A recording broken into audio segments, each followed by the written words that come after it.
Yes, I hope you're good from your end. Today, I'm back again with integrated science, that is grade 7. Now, the last time we had a class or a lesson, we talked about the importance of integrated science. And we saw how science is very helpful in very many fields. The different fields of science, different fields where science is helpful. We talked about in transportation,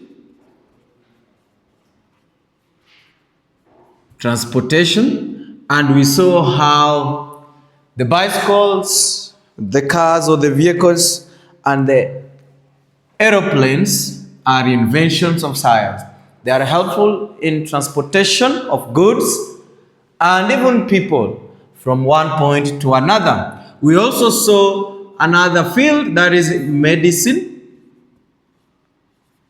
We saw medicine, and we saw how therapies, how vaccines, and other medical equipments fall under the inventions of science. So we realize that because of science, all these, the vaccines, the therapies, the drugs that we use in hospitals, the patients use, those are all inventions of science. Without science, all those drugs cannot be designed.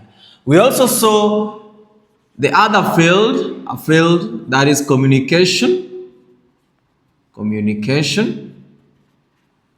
And in communication, for people to move from one point to another, there must be cars.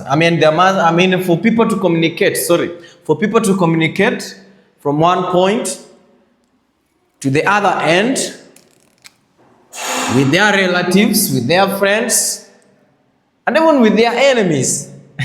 That is weird. So you realize that they communicate using gadgets, and these gadgets include the phones, the electronic gadgets. The phones are very, very essential, particularly in this century, where people communicate, and it is the fastest way. You realize that information reaches the other person in the fastest way possible. So, because of science, all these phones have been invented. You realize that new technology, that is still part of science. So you have a phone, let's say you have iPhone 16, and then somebody comes and design or make another iPhone that is 20. So this person is trying to develop new technology. And for that to happen, you must have the knowledge of science for you to do all this. Now you realize that communication, the phones that we use, the computers that we use are very essential here. And all these are because of science. Another field where science is very essential is construction. So you realize that the buildings we have is because of science and technology. So the technology and science, all these are helpful in construction. So the houses, the buildings, the knowledge of that, the knowledge of science is very helpful here. So you realize that because of science, we have the engineers, we have the constructors. So those people use the knowledge of science in applying their knowledge whenever they want to construct. So that is another field where science is very important. And the fifth one, where science is very important, is agriculture. That is another very important field where science is very important. Look at the crop yield. If you want a high crop yield, you want to ensure that by the end of the day, you have a massive production. You have what? A massive production. You realize there's the seeds that we buy, we plant them. They are made just because of science. The technology that is used in making these seeds, producing these seeds, that the farmers used in order to ensure massive production at the end of the day is because of science. So for them to realize a high crop yield or a high crop production, they have to apply the knowledge of science for that case. Look at the crops made from GMOs, genetically modified organisms. These crops are very resistant, very resistant to pest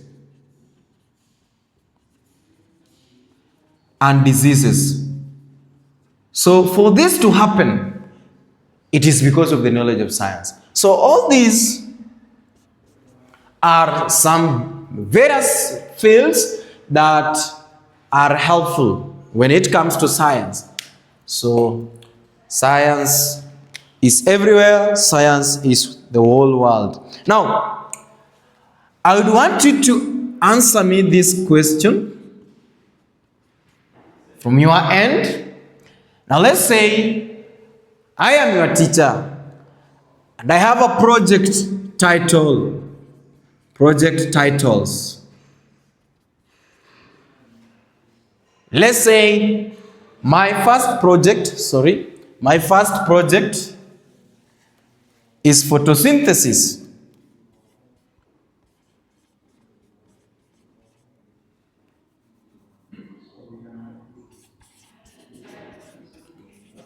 My first project is photosynthesis. Now, I would want you to classify the project titles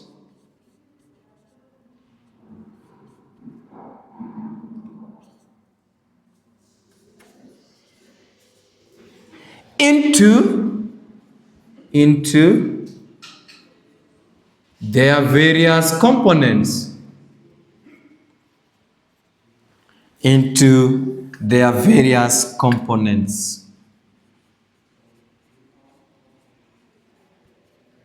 Based on integrated science.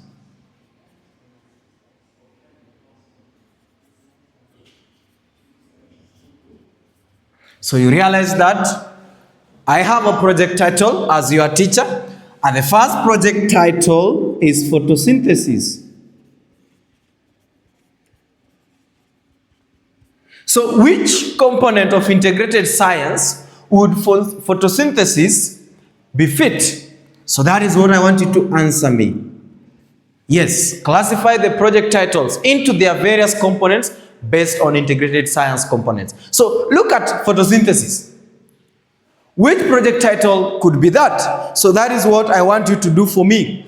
Now another one, let's say you're melting ice. You are melting ice. Yes. So remember we talked about the changes of matter. And I also gave you the formula of how you can identify that this particular change of state of matter is this. So that is what I want you to do for me. And then the third one, identify the component. The third one, let's talk about solar energy. I have the project title under solar energy. Which component is that? And then another one, let's say I'm boiling water. Let's talk about heating a candle. You heat a candle. Yes. Let's talk about the project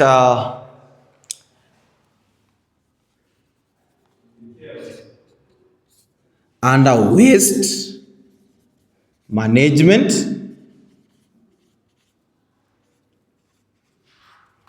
Yes. Now I would want you to classify the project titles into their various components based on integrated science. Now number one, we have photosynthesis.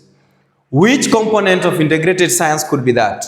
Heating a candle, boiling water, solar energy, waste management. And let's talk about another one. Let's talk about, you have a project under waves. Waves. You have a project under waves. So I want you to classify that. Now, our topic of today, or our subtopic of today, remember we are still under topic 1. Our subtopic of today is laboratory safety. It is called laboratory safety. So let us see, what is this laboratory safety? Now, we have what is called a laboratory. And for integrated science, or for any science study, there must be a lab. There must be a laboratory for any science study. So what is being done in the laboratory? Scientific research can be done here. We can also do or conduct experiments. A lot of experiments. We can do research and we can do experiments. Now, a lot of things are happening in the laboratory. Another one is storage of chemicals. So you realize that in the laboratory, there are chemicals and we will interact with these chemicals. These chemicals, some of them are very dangerous, but some of them, all of them are very dangerous if you mishandle them. So it means therefore that we have to be careful while in the laboratory to ensure that we are safe as we conduct all these, as we do our research, as we do our experiments. Now, we have what is called laboratory safety. So we have to ensure that the environment within the laboratory is safe for our life. Now, what is this laboratory? What is a laboratory? Perhaps you might ask yourself, I've mentioned what is happening there, but you don't know what a laboratory is. Let's talk about a laboratory. Now, you realize that for you to conduct any experiment, you cannot conduct them in your house. Or rather, you cannot conduct them anywhere you would want to conduct them. But there is a room designed. There is a room designed where chemicals are being stored. And you realize that apparatus, there are things called apparatus. We will interact with them.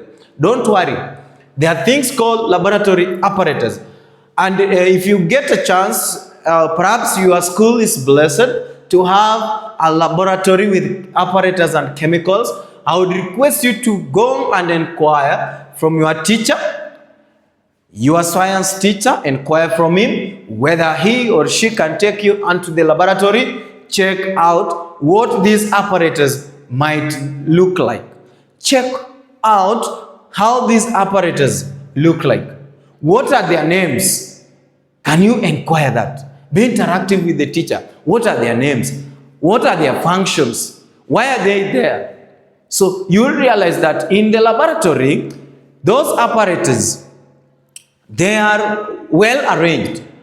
When it comes to those that measure volumes, they will be put under one umbrella. Those that will be used to measure time, they will be put on their own side. So you realize that each and every apparatus is put on its place. So it is well arranged and the laboratory must be well organized. So a laboratory is a room.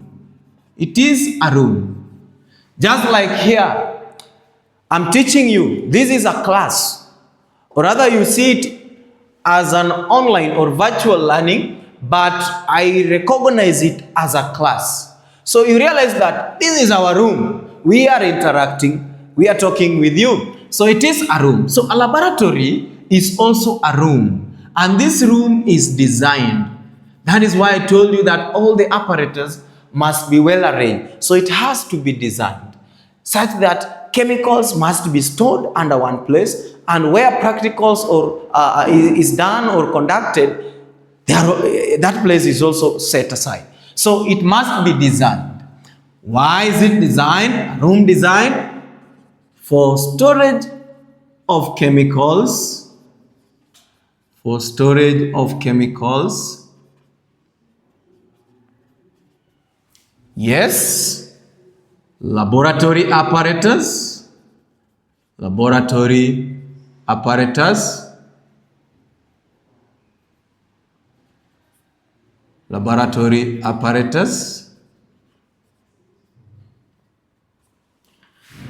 and where experiments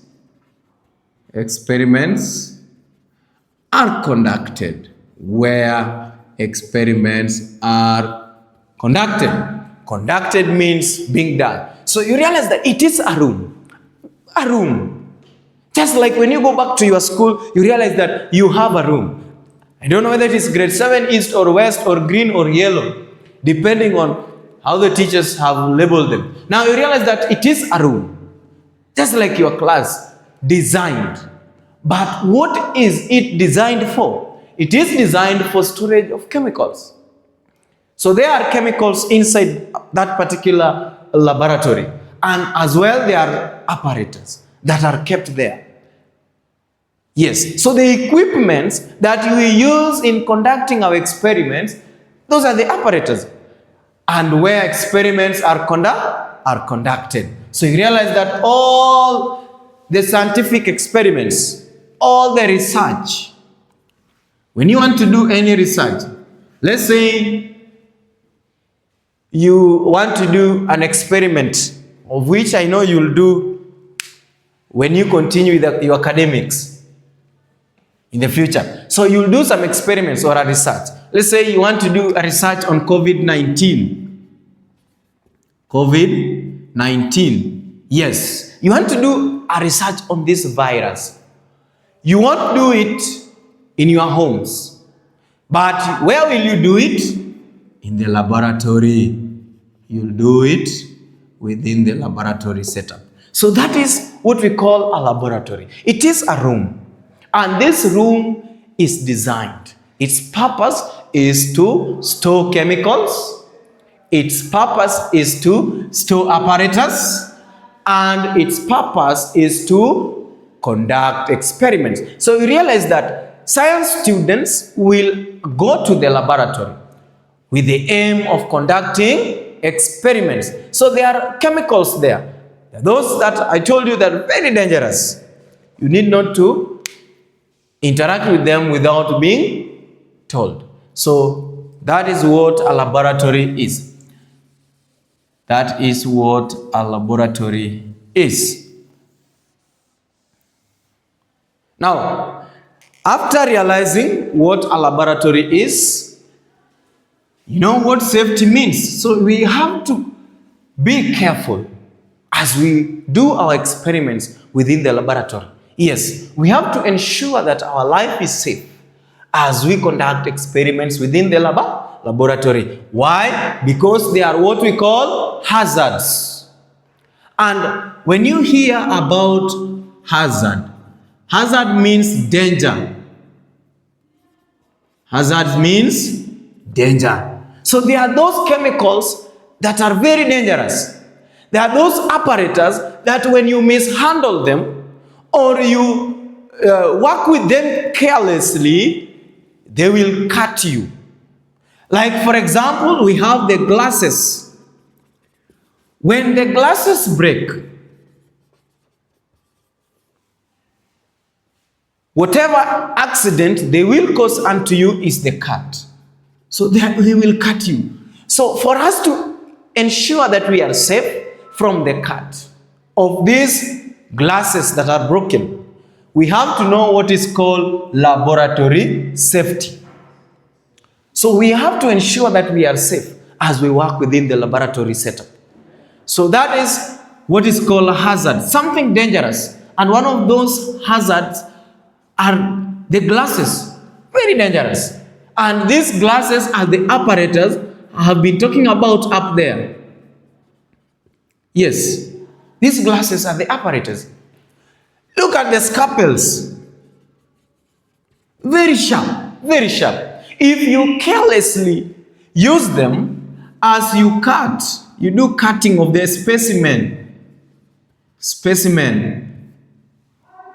Yes, when you mishandle these scalpels, they will cut you. So you realize that all these are the apparatus I've been talking about, and they are very dangerous. So we want to look at what these hazards are.